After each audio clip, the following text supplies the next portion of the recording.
Well, the last time we were together for a one-on-one, it was Spartanburg. It was training camp. Since then, so much has changed within this organization. When you kind of look back on this season, how would you describe it?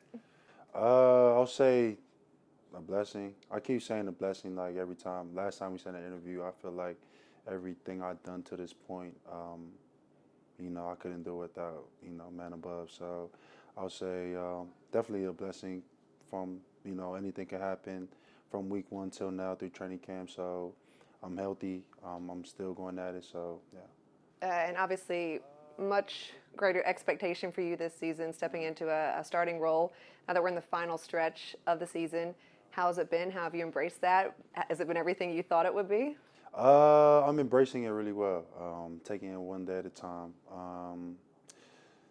Where we at right now, wasn't where we wanted to be, but it is what it is. So having the guys still locked in, having Steve Wilkes step up, phenomenal coach. I would love to play for him. And just keeping everybody accountable. And for myself, really harping on the things that I really got to be better at my game. So, yeah.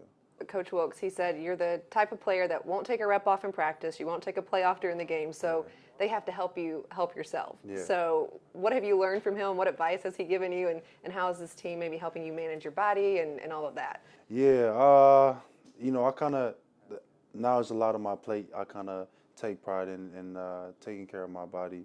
I don't want to come off the field. And I kind of have me pull me out, instead of me going out. So Wilkes, definitely a phenomenal coach, man. He harping on me on my coverages, which is something I've been working on, and so far of everything that's been going on till week 1 to I think 13 or 14 right now. 14. 14.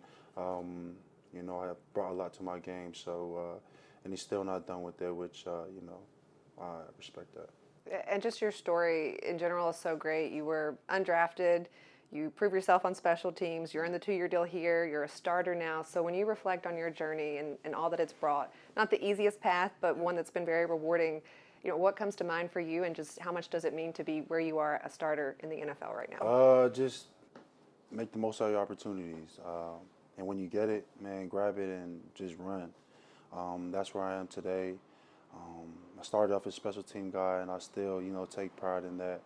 And if I didn't get as much opportunity as I did when I got signed with Carolina, man, I wouldn't be where I'm at today. So as far as, embracing where I'm at today and just taking the most opportunities you can get while you're on the field and, just play fast. That's it.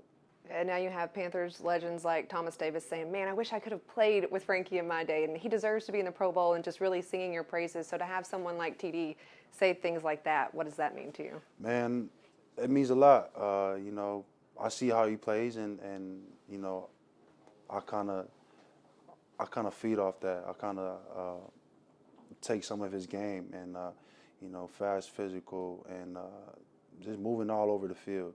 So for me to hear that from TD, man, a legend here at Panthers, and it's really huge for me. I respect. And a lot of standout plays this season from you, but I'm assuming the pick six maybe means the most. Oh yeah, the pick six, that's a cherry right there on top. It was my first ever score in the league, and it was crazy because I picked it off at I think the 32 or 30-yard line, which I always, every time before the game starts, I always go at the 30-yard line and just one-on-one time with the man above, and I felt like at that moment I was like, it was just, so. Yeah, that's pretty special. What when you're doing a play like that, when it's all kind of coming together, what's going on in the mind? What are you thinking? Take me through that. That exact play? Yeah, sure. I was in cover 2, and I was just dropping to, outside the hash on the hook, and I had Shaq outside of me. He was playing the flats, and I had no work on my side. So I'm like, the next thing I'm thinking, there's something coming across.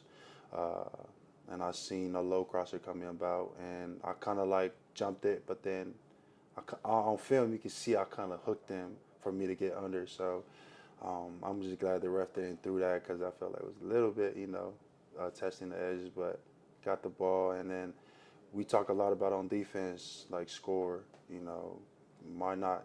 You got the ball now, why not just go take it back to the house? So So yeah, that was pretty much like my whole mind, what was going on, and I just wanted to score at that point, and it was like the best feeling ever. Yeah. And then now you're gearing up for December football. You guys are still in the hunt for the division. So what's this next month? You start in Seattle, but what's this next month mean to you guys, and what's the mindset?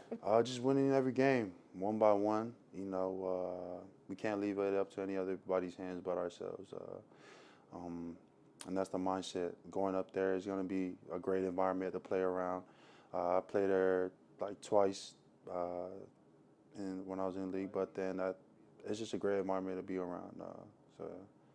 I know it's like 5.5 hours away from where you went to college, but does it mean anything to go back to Washington and play in the league? It means a lot for me to go back and see family. That's where most of my mom and dad and all my siblings, everybody, family-wise, is out there. So for them to come out and support, you know, me, because they hardly can't make it out to a home game, you know. But for them to be out there, it'll be special. Okay, so they're all going to be there on Sunday? Yeah. Okay. Yeah. Well, speaking of your family and friends, the ones that do get to make it to games kind of steal the show. Last game was a great example of that. But for you, obviously being so far from home, what does it mean when you do have friends and family in the stands and they're repping your culture and your heritage and cheering you on? What do those moments mean? It means a lot. It actually like brings joy, and I cherish it because, you know, it takes me back like on days where, man, just a small island with 55,000 population of people is like, what are the chances of you making it to the league? So for me to come out here and really seeing my boys and the fam that was out there, they were all from Samoa, same village, like, so all growing up, and them seeing me, if they were in the same shoes, I would be doing the same. So, I mean, it's just I was just filled with joy at the time, and seeing them up there and just cheering their hearts out. Like, I was sitting on the sideline, and the boys on the offensive side, they was like, "Hey, Frankie, that's your family back there?" I said, "Yeah, that's my family." You know, like, right. They were so loud that, you know, I guess people, the media people, they were trying to have them mic'd up the next game. I was like, please, no, they ain't getting the mic, because right. who knows where the mic will go. They probably take it with him to the house or something like that. But not at that very moment on that day, man, I felt like it was a blessing for sure to see him. And you mentioned being one of the people to make it from your island, right? 55,000 roughly people there. Right. Do you feel more pressure to kind of go out there and continue to have the success and to be the one that made it? I won't say pressure. Like, when I'm out there, I'm just having fun. Like, it's like a little, like when I first started playing sports, or first started playing a sport, I just take it back to that. Okay, you mentioned the start of it. When did you fall in love with football? I'll say when I was like 12. Yeah. And I think the first time I played was like, I played running back. I was short, chubby, and I was running that rock. You know, like, you seen it when he got the pick. So, but that's when I started. My first sport was soccer. You know, growing up playing soccer, but football, like, I just fell in love with football, and it was like a key to get off, you know, the islands and you know, looking out for your family, pretty much. Okay, so you feel like you could still go out and play offense? Yes. High red zone. I'm there. All right, we're going to send that to Coach. All right. And one other clip that's been everywhere, the handshake, you and Burns, like, is that something you do for every game? Or what made that one so special? Me and Burns, we had a couple of handshakes, and then I think leading on to that week, we kind of came on with like the S. So this is a big S, but yeah, we just added it. We kind of forgot, like, when we did the handshake, it's like, no, 2X. I was like, nah, it's 1. So went on that, but yeah, me and Burns, man, we be doing all sorts of stuff. So yeah. Just the two of you have a handshake, or you have one with like other me, people? Me, him, Shaq, JC, and yeah, that's about it. Okay. And then obviously, kind of going through your social media and looking at some stuff, giving back is important to you. You had your first youth football camp. You were able to give back to your high school. So just being able to use your platform now in that way, what does it mean to you? I mean, if anybody was in this position, it means a lot to them. To me, in this platform now, using my opportunity to give back.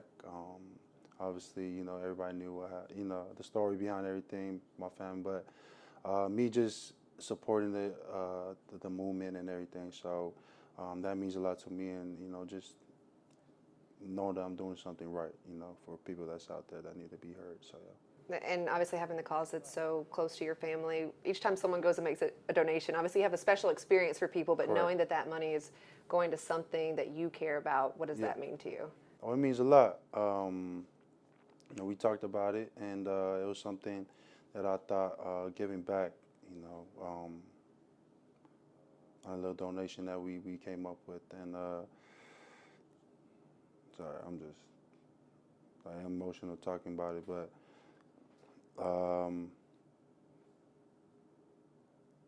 it was just something that I wanted to make a move on, and felt like some voices need to be heard, and it's a big thing out there. So.